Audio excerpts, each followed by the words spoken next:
Episode 2, Warne's Dream and Shootout at Barradale's camp.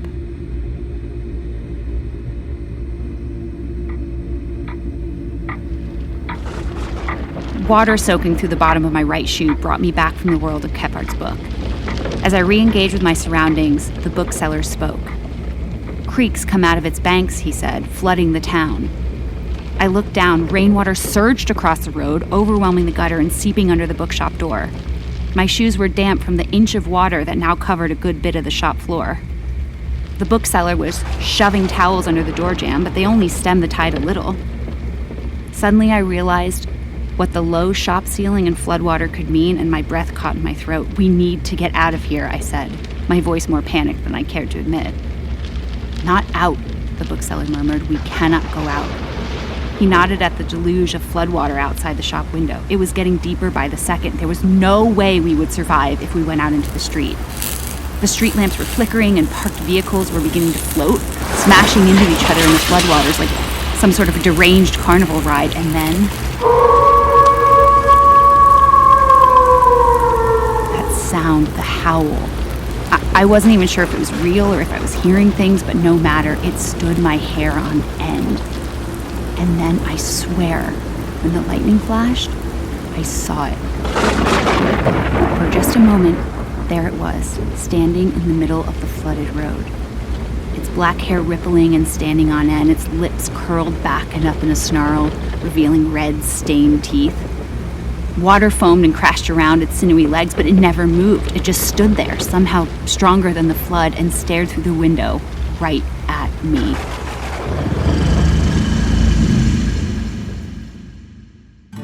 This is Moonshine Land, a story of haunted Appalachia.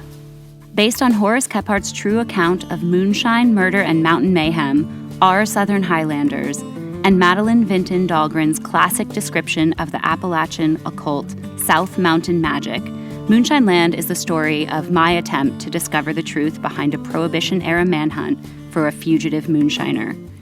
But instead of uncovering the story of a human criminal, I found evidence of an ancient Appalachian evil that has been hiding in the hills for centuries, and this ancient evil was not happy to have been disturbed. Listen on if you dare.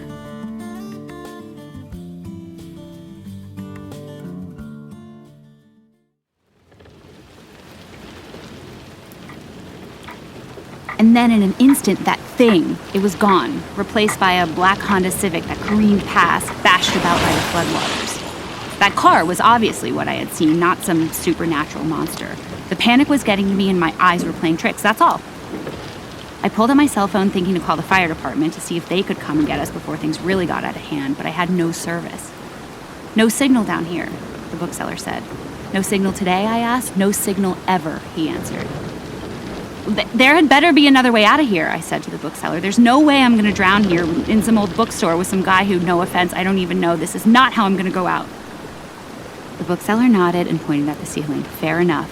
Not my first flood. If it gets real bad, we'll go up." The bookseller walked across the shop and opened a door at the back. "This goes to the first floor," he said. "From there you get to the second, and if the storm turns biblical, there's a way to the roof from there." I looked around at the water seeping in and the shelves full of antique literature. "What about your books?" I asked. He shook his head and smiled that strange, eternal smile of his.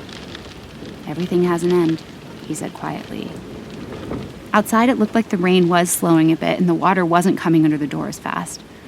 The bookseller looked out the window, face turned up toward the storm clouds. I wondered aloud if the storm was calming down any. The bookseller nodded slightly. "Looked like it's slowing down a bit." He took a push broom from behind the counter and he wrapped the brush end with a towel and started nudging water toward a drain in the corner. Watching the bookseller do physical labor reminded me how elderly the man appeared to be. "Need some help?" I asked, more than a little concerned for his health. He smiled. "Don't generally put my customers to work. You go ahead, keep reading. You do your job and I'll do mine. That's only fair." Still feeling unnerved, but also compelled to keep going with the book, I sat down on the couch and opened Kephart's manuscript back to where I left off. I looked over my shoulder at the bookseller who was still working his push broom, fighting against the trickle of floodwater. If he noticed I was watching him, he didn't show it. He just ignored me and kept working. I looked back down at the book. Well, nothing better to do while I wait out the flood, I tried to convince myself. But I knew that wasn't all there was to it. Something was driving me, compelling me to keep reading. And that feeling of compulsion was just as frightening as the eerie howls I kept hearing and the strange things I kept seeing. I took a breath and turned the page. Chapter 3, Warne's Dream. The snake-stick man made his way ahead of us, sturdy in his gait despite his use of the sinister walking stick. Ketch and I stomped through the brush behind him and tried to make sense of what he had just said. "The hell is he talking about, Kephart?" Ketch asked me, his tone hushed. "You mean the black dog of South Mountain?" I offered. Ketch rolled his eyes and rolled another cigarette. "What the hell else would I be talking about, Horace? I mean, I know something killed our horses, but a wolf man? Is this Marshall insane?" I thought for a moment about what Ketch had just asked me. You see, I had done quite a bit of reading in the past few years as I traveled the Appalachians. Long days and nights alone, especially in the winter when there's no game about and the snow is too high to hunt, give a man like me plenty of time to peruse whatever literature I could get my hands on. And peruse I did. One fine day my eyes fell across a book written by a certain Madeline Vinton Dahlgren in 1882 called South Mountain Magic. It was an account of the hauntings, monsters, and lost spirits that roam the Appalachian wilderness. As I have told you, I always aspired to be a man of faith, and faith in a benevolent God demands faith, or at least belief, in its opposite. So I read Madame Dahlgren's account of the sinister and supernatural with what I hoped was an open mind, and what I know was an open heart. But try as I might, I found it difficult to accept anything she had written as possible, let alone plausible. Even her account of the black dog of South Mountain, the Appalachian wolfman, which was the particular evil our Marshall, the snake-stick man, had just referenced, seemed utterly ridiculous. And so I would have, at any other point in time than now, have answered Ketch in the affirmative. Yes, I would have said, the man must be insane. But not now. Not since I saw his staff turn into a living serpent. Not since I saw him bring a dead mountain rattler back to life. And besides, there was that pull in my gut, the grip on my heart that I felt whenever the snake-stick man looked at me. An unexplained draw, attraction, almost like hunger, overrode any intellectual objections I may have had. "Ketch," I said, my tone hushed as well. "We saw him work a miracle yesterday, and I feel something when he is nearby, a draw I cannot escape." We were headed up a steep incline, fighting our way through the dense brush, and Ketch saved his breath as he worked his way up the hillside, only remarking this to me. "I feel it too, Kephart, but that does not mean he is sane." At last we three crested the hill and looked out at the valley below us. It was a weird and forbidding land, that valley. Vast labyrinths of rhododendron covered those profound and dismal depths, impenetrable, sunless in winter, dead but for the murky evergreen of shrubs and spruces. The place was unearthly in its dreariness and desolation. The snake-stick man turned to my companion mountaineer and asked if it had a name. "No, not as a whole," Ketch answered. "Then let us call it God-forsaken," said the snake-stick man. "I think God does not often tread upon this land." Ketch nodded in agreement. "A good name," he mused. "It is fittin'." The snake-stick man pointed at a small curl of smoke rising from the valley floor below. "That's where we're headed," he said. "If my sources are correct, the man they call the sheriff of this area lives down there in yonder cabin." "Warne?" I choked. "Old man Warne is the sheriff here?" The snake-stick man nodded, that strange smile just beginning to cross his lips. "But old Warne is one of the biggest moonshiners this side of hell," I gasped. "How could he be sheriff?" The snake-stick man could contain his smile no longer, and he almost laughed as he grinned at me. "This is a democracy, Kephart, and I suppose the people voted for him." "What do we need Sheriff Warne for?" Ketch growled. "Don't you have warrants for the men we're after?" The snake-stick man nodded, reached inside his black coat, and produce 3 federal warrants. These are good and legal, but most of the men in this area cannot read, as you well know. But they are good with a rifle, and even better to creep up on you in the dark, a skin and knife in their hand. And while they cannot read the words a clerk wrote in some federal court miles away from a place they will never be in all their living days, they may be able to recognize the signature of their good friend and local lawman, Billy Warne. And that signature may be all that stands between us and a shallow grave out here amongst the mountain laurel. Suddenly I realized what the snake stick man was up to, and I shook my head, unable to believe I hadn't realized it before. And old Warne is as crooked as they come, so he'll be sure to know where we can find Buck Ruff and his fellow fugitives. Exactly, said the snake stick man as we continued our descent into the valley toward old man Warne's cabin. But Ketch remained unconvinced of our plan. What if Warne don't want to talk, he asked.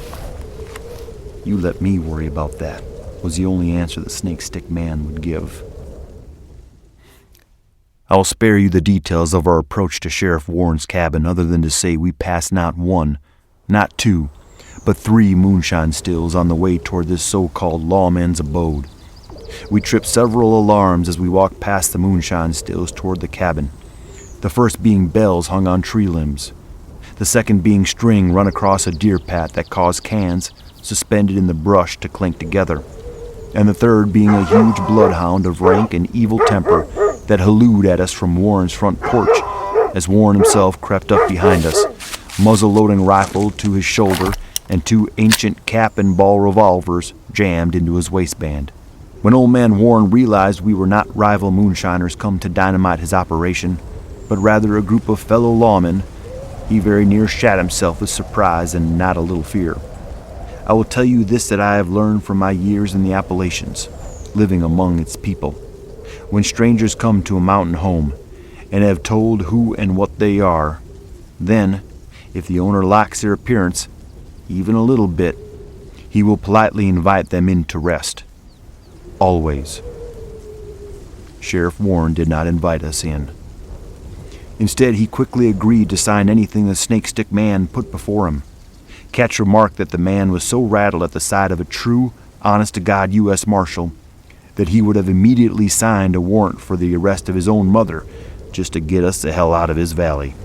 Even so, Warne had to allow the snake stick man into his home because that was the only place for miles around that contained something actually resembling a table, and the snake stick man needed a place to write out the new warrants for Warne to sign. As Ketch and I waited outside for the snake stick man to finish writing out warrants, old Sheriff Warne stood there, leaning against his woodshed, staring at Ketch.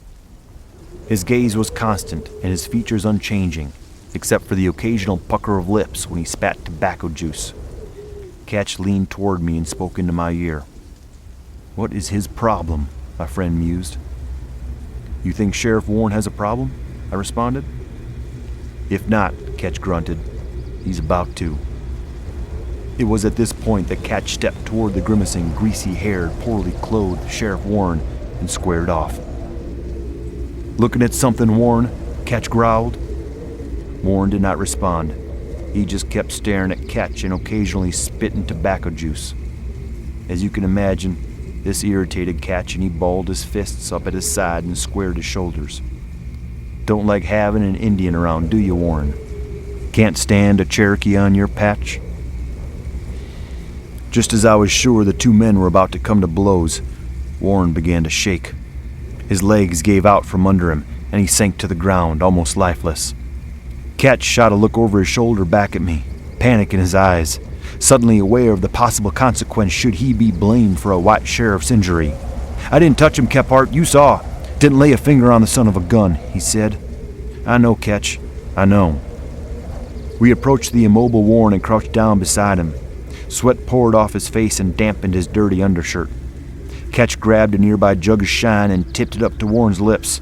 Here, this'll bring you around, Warne, he mumbled. Didn't mean to scare you quite this bad. Warne managed a few gulps and slowly seemed to come back to his senses. Forgive me, Ketch, he whispered. I only stared because of the dream. What dream? Ketch asked.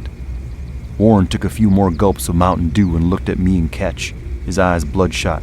darting back and forth. "You are afoot?" Warne managed at last. Ketch nodded. "Horse is dead, yeah?" Warne asked. Ketch nodded once more, and Warne covered his eyes with a shaking palm. "Something come in the night and kilt mine as well. Took their guts from their bellies and dragged it from here to yon. I heard it when it came to my place. A great howl like I ain't never heard in all my days." "We heard a howl too," Ketch offered. "Must be a wolf or two still living in these hills." Just then, Sheriff Warne grabbed Ketch by the collar, a desperate fear dancing in his eyes. "No," he breathed. "Weren't no wolf, nor stray hound neither. I saw it. Saw it with my own eyes, and then in my dreams, son." "Saw what? Let go of me," Ketch growled. "You're not making any sense." Ketch lifted the bottle of shine up and nodded toward the apoplectic Warne. "Too much of this rot gut," he spat. Warne let go of Ketch's collar and leaned back against the wall of the log cabin. "Maybe," he sighed, "maybe I do drink too much of that there shine. But this is the God's honest truth. Last night I saw a man with hair all about his body. Maybe it was a man with hair. Or more like it were a beast. A wolf that walked on two legs and wore a man's clothes. It roared and howled. You heard it. I know you did. Last night while you waited out the storm. I know you heard it calling out into the darkness. And then I saw it kill my livestock. All of them. Come now, Ketch. You're from here and your family too. Back 1,000 years. You must know about the Black Dog of South Mountain." Ketch shook his head and stood up. "Those old legends don't bother me, Warne. I've seen enough of this world to know the old tales you superstitious hillbillies whisper in the dark are of no truth and little interest to me. But dear friends, those old tales were of the utmost interest to me. So I offered Sheriff Warne another drink and asked him, 'The dream, Warne. What happened in the dream?'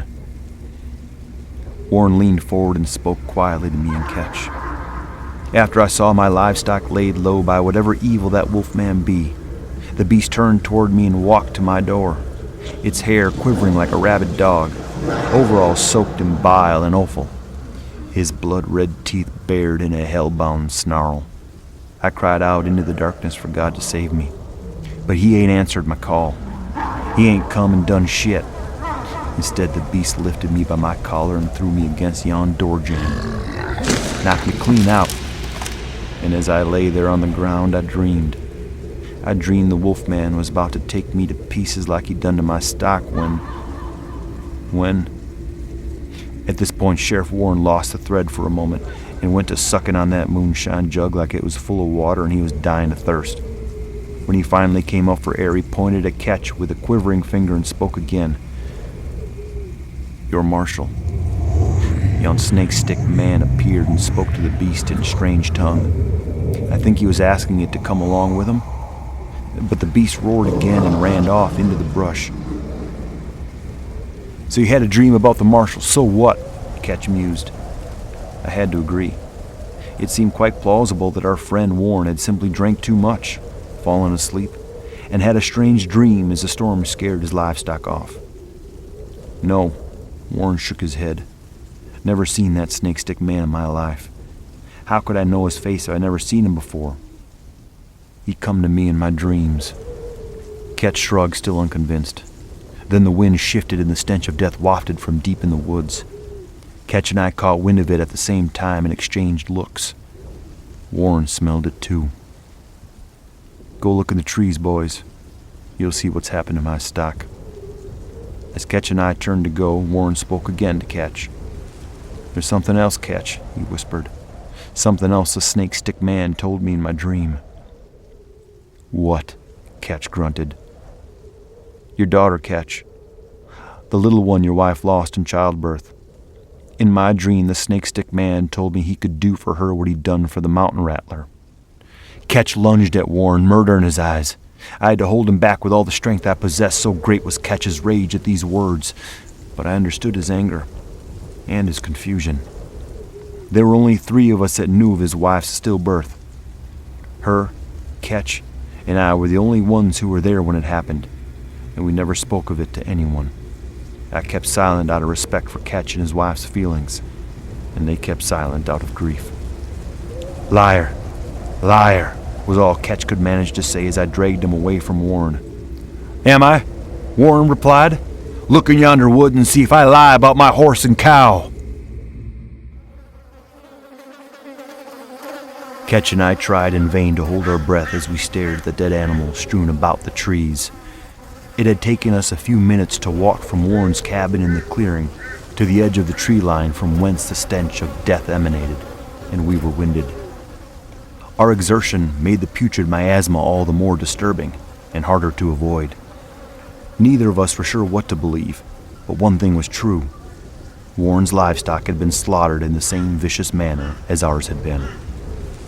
Ketch and I argued there by the dead animals. I was becoming more and more convinced that this wolf man was real, and that our snake-stick man was no ordinary marshal. On that point we agreed, but not for the same reason. Ketch was still steadfast in his complete denial of any sort of supernatural explanation for the dead animals, the strange night howling, and for Warne's dreams. But he did think the snake-stick man was some sort of trickster or confidence man. Or perhaps a gypsy conjurer out to frighten simple hillbillies into giving him money. I was telling Ketch that the snake-stick man could not be a grifter since he had so far asked no one for any money, and that it was Ketch and I, not the marshal, who stood to gain the most financially from this adventure when we heard it. We raced back to Warne's cabin and found poor old Sheriff Warne laying dead on the ground, the snake-stick man standing over him, a smoking Luger pistol in his hand. "What happened?" Ketch yelled. The snake-stick man shook his head. Our friend here, the crooked Sheriff Warne, was even more corrupt than we had feared, it seems. The snake-stick man pointed at the deceased Warne's hand. A cap-and-ball revolver was clutched in his lifeless palm. The man signed the warrants as I requested, but when I asked him if he knew anything about the whereabouts of the man we searched for, he grew sullen and quiet. Then once my short, and friendly I may add, interrogation ceased and I turned my back, I heard the rustle of gunmetal clearing leather. I turned around to find Warne drawing down on me. "Then what?" I demanded. "I shot him, Kephart." As we stared at the body of old Sheriff Warne, the snake-stick man reloaded the empty chamber in his Luger pistol and shook his head. "Do not despair so, my companions. We will still have a story for your publisher, Kephart, and your $500 in bail money, Ketch." Before he died, the corrupt Sheriff Warne did say one thing that may help us in our search for the elusive Buck Ruff. Word is the man had been hiding out up at Barradale's camp, been cutting lumber with that crew and laying low. So it's off to the Barradale's logging camp for us three. And with that, the snake-stick man hoisted his saddlebags over his shoulder, took a hold of his serpentine walking staff, and began hiking west. I moved to follow, too rattled to do anything else, but Ketch hesitated. "What if we don't go with you, Marshal?" Ketch asked, a steely undertone to his voice. The snake-stick man smiled that terrible smile of his and looked at us. "Then I'd have to shoot you as well, for dereliction of duty," he said. "But I don't think I'll have to do that, will I? I know about you, Ketch. A deserter you are not."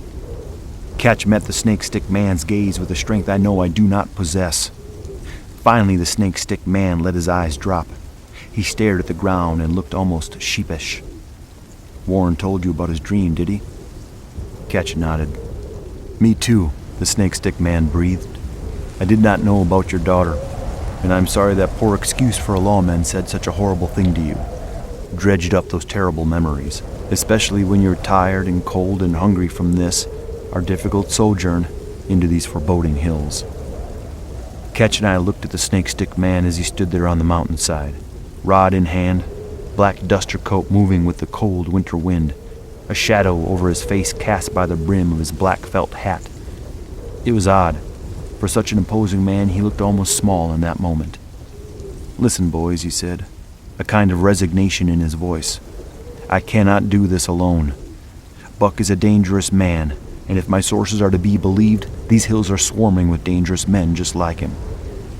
It was true. The Sugarlands were notorious for the kind of ruffian that lived there. It was considered by some to be less of a geographical area and more of an outlaw hideaway. The Snake Stick Man was correct. We were in danger out here. "I need your help, Ketch," said the Snake Stick Man. "And yours, Kephart. This man we seek is a criminal, and I plan to bring him to justice. Will you walk with me?" Ketch said nothing, only picked up his saddlebags and started heading west into the low winter sun. I followed after him, and the Snake Stick Man smiled. It was a smile of relief.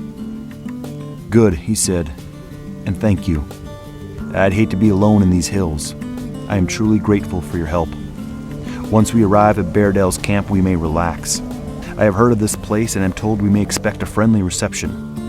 Barradale himself is a former U.S. Marshal and will likely help us in any way he can." We three walked together through the wilderness for quite a while, climbing the mountainside together without any more discussion. After what must have been at least 2 hours of silence, Ketch cleared his throat.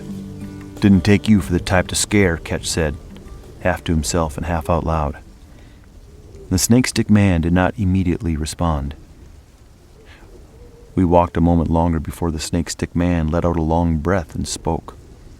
"Well," he said, "I don't generally scare, but I do generally plan on a fair fight. And what we're up against takes 3 to make fair. 4 would be better, but you 2 are all I have now that Warne is dead." 4 men to hunt Buck Ruff? You think each of us a quarter tough as one man?" Ketch asked, a bit bemused. The Snake Stick Man's expression turned dark, and he spoke quietly as he answered. "There are forces at work here. Truths that I have kept from you men," he said, his eyes scanning the mountainside, piercing the dark shadow of the woods. "And I think now may be the time to tell you. I have held off for fear of driving you away and for the fear that you may think me unhinged, but it was a mistake to withhold what I tell you now." The Snake Stick Man paused and ran his fingers over the head of his walking stick. "It gives me no pleasure to say this, but say it I must. You have seen and heard strange things since you began your travels with me," he breathed, "and I believe you will see and hear even more. This, what I am about to say to you, is the latest, but not the last. And if you think me a liar who is unacquainted with any true supernatural action, I ask you to remember what I did for the mountain rattler before your very eyes." The Snake Stick Man took another deep breath before continuing. "Buck Ruff and this howling monster that the recently deceased Sheriff Warne calls the Wolfman of Appalachia. It may be the case that they are one and the same. And while you think we are hunting him, hunting it, truly I tell you this. I think Buck has begun to hunt us." The sounds of Barradale's logging camp were just becoming audible through the trees as Ketch and I exchanged looks of true concern. But we had not time to express what was on our troubled minds, because right as I opened my mouth to speak, we crested a small rise and were met with the sights and sounds of at least a dozen lumberjacks screaming at us. "Timber!" they yelled. I looked up and saw a giant oak falling right on top of us.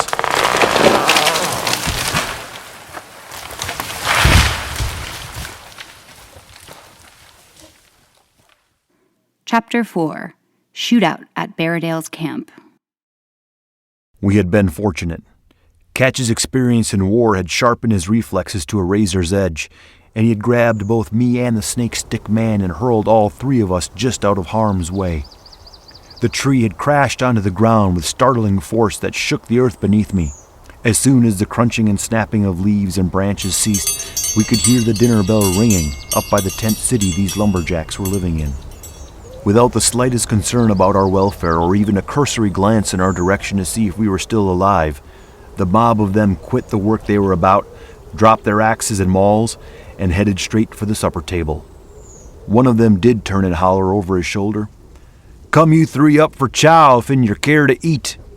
This was the famous Appalachian mountain hospitality I had expected, but not received from Warne.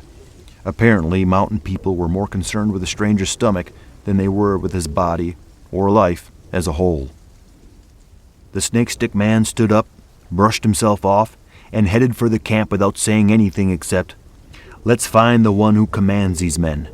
Perhaps he knows which of them is Buck Ruff. I rolled myself over and sat up. How do you like that, Catch? I mused.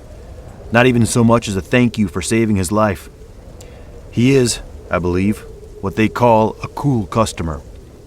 But I got no answer from Catch. My breath caught in my throat and I turned to look. Catch? Catch! Much to my relief, I saw my friend standing up alive and not laying down dead as I had feared from his silence. Yet, he looked strange.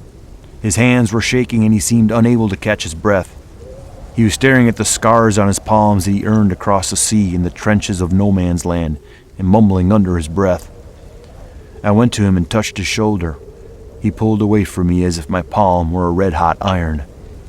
"Don't," he gasped. I stood with him while he fought to calm himself. It took a great while, but eventually his breath returned to normal and his hands stopped their quivering. I did not understand at the time, but came to learn later on that my dear friend suffered from an ailment common to men who returned alive from that great cataclysm of violence across the sea. Sometimes, when there's a loud sound or a moment of intense danger, their mind will transport them back to the trenches, and it is as if they had never left. The mortal danger of the falling tree, loud yells of the lumbermen, and Catch's quick action that saved my life must have given his nervous system quite a shock. He spoke through clenched teeth as he rolled himself a cigarette. "My wife," he gasped. "My son. They are safe," I assured him, "and you are too." Catch took a long drag off his smoke, shook his head, and looked at his disfigured hands again. "Never," he whispered. "Never." I stood there watching Catch smoke. He inhaled each time with a quiet, desperate hope, but seemed always to exhale in a cloud of despair. I thought of what must be lurking in his mind at all hours, waiting to strike out from the past and take the peace of his present away from him. "Come," I said. "We are with friends now. A good meal amongst good men awaits us. No danger here. We can relax. These lumbermen will be our allies. They are employed by a former marshal. There is but one amongst them who may mean us harm, and he is the man we seek. When they learn this fact, he will for sure be given up to us." Once Catch recovered, he stomped out the butt of his cigarette, and we walked toward the chow line to see what news our strange marshal had uncovered about Buck's whereabouts. "Do not fret, my friend," I said to Catch as we walked. "I believe that oak tree was the last shock of the day." Catch tried to smile. "I hope so," he said. "Wouldn't that be something? I survived German bombs, bullets, and bayonets only to come home and have some hillbilly drop a tree on me. My wife would be too embarrassed to show her face at the funeral." "With the help of Barradale and his men, we'll have this Buck Ruff caught before nightfall," I said, "and you'll be home with your family by the end of the week." I believed it when I said it, but I could not have been more wrong. As we approached the chow line at Barradale's camp, we noticed that all the noise had stopped. No clanking of plates, smacking of lips, nor dull roar of conversation. We turned the corner, walked past a few tents, piles of log chains and axe heads, and saw the whole lot of lumbermen, 35 or more, sitting or standing in silence and staring at the snake-stick man.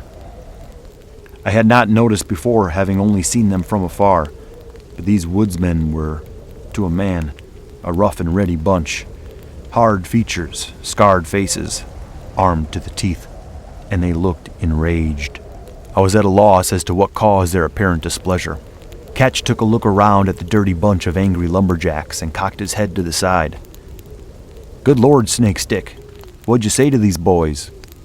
There was no time to enjoy Catch's joke, because before we had a moment to breathe, the Snake Stick man pulled out his badge and warrants, and as he did so, every lumberjack in that camp pulled a gun. "They are outlaws," the Snake Stick man breathed in response to Catch's question. "All of them?" I croaked as I surveyed the mob of angry woodsmen. "Yes," the Snake Stick man affirmed. "Every single one, apparently." "I thought you believed the man who owned this camp was sympathetic to our cause," I said. "I did," the Snake Stick man replied, "but I do not anymore." I noticed Catch was squinting and pointing at each lumberjack, one at a time, and counting. Well, he said, there's about 30 of them.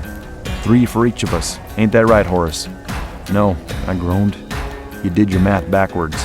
What do you mean backwards, Catch said. It's 10 against 1, I hissed. Ah, hell, Catch said as he cocked his rifle. I know that. Just trying to make you feel better. Planning on killing more than my share anyway. Maybe if you're lucky, Kephart, I'll leave you a few. You're funny, Catch, the snake stick man said. I did not know that about you. Yeah, well, I'm full of surprises, Catch grunted. He smiled a sad smile at me and managed to wink as one of the lumberjacks yelled, Let's shoot the Indian first. Ah, to hell with you, hillbilly, Catch spat back. We're gonna shoot the ugly ones first, and your mug is about at the top of that list. Okay, that's enough, the snake stick man growled at us under his breath before yelling to the outlaw lumberjacks. Drop your weapons in the name of the law. But the lumbermen did not obey him. They simply opened fire.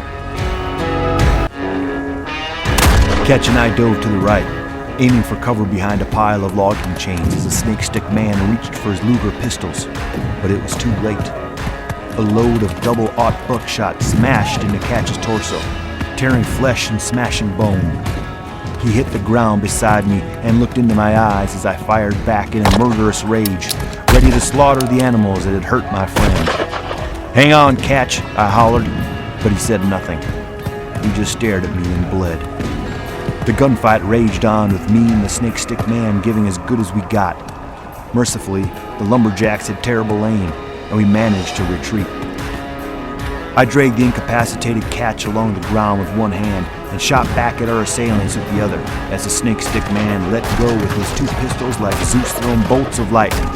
Every roar of gunfire that erupted from the barrel of his guns hit its mark and sent one of our bearded assailants straight to hell. We stumbled down a hill and took cover behind a shaly outcrop, still firing at the enraged men chasing us through the woods. What happened? I demanded. Why are they shooting at us? Fugitives all, the snake stick man replied. I've been lied to. Barradale is no U.S. Marshal.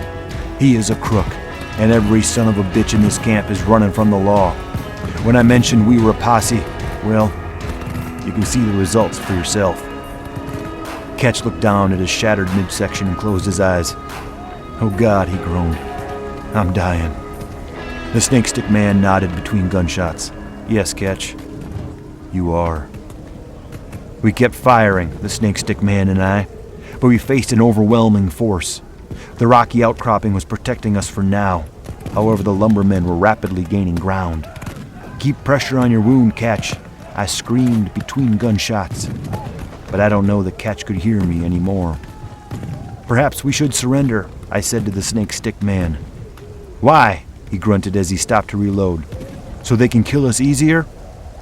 Suddenly the gunshots ceased and the world became quiet save the ringing in my ears.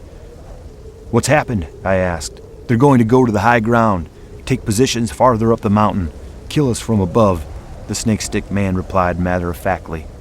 And it was at that moment, when things were the most desperate, we surrounded by murderous mountain men, backed into a corner, and with my dear friend Catch's lifeblood soaking the dirt, that it appeared. Hearing that horrid howl and the screams of the lumberjacks, I peered over the top of the shaly outcrop and saw, with my own eyes, something I fear no one will believe. There it was, the black dog of South Mountain, the wolfman of Appalachia. A giant canid, dressed in torn and stained overalls, standing on its hind legs and tearing the terrified lumberjacks limb from limb. The lumbermen turned their guns away from us and trained them on the wolfman, but to no avail. If anything, the more they shot, the angrier, stronger, the larger the black dog became.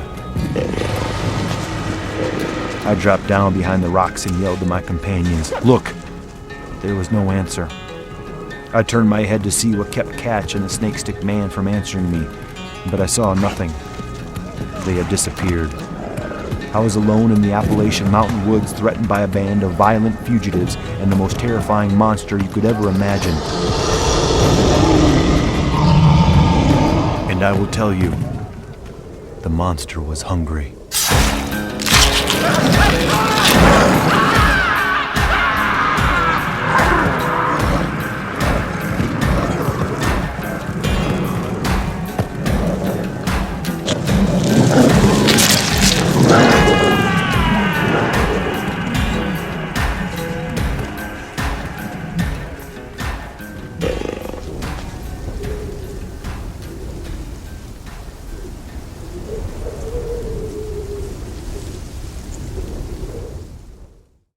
Next time on Moonshine Land.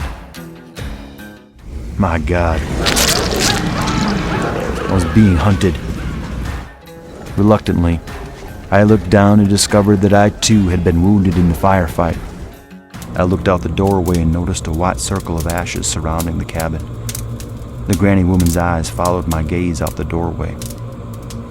Only until sunrise. Then it don't work no more, she rasped.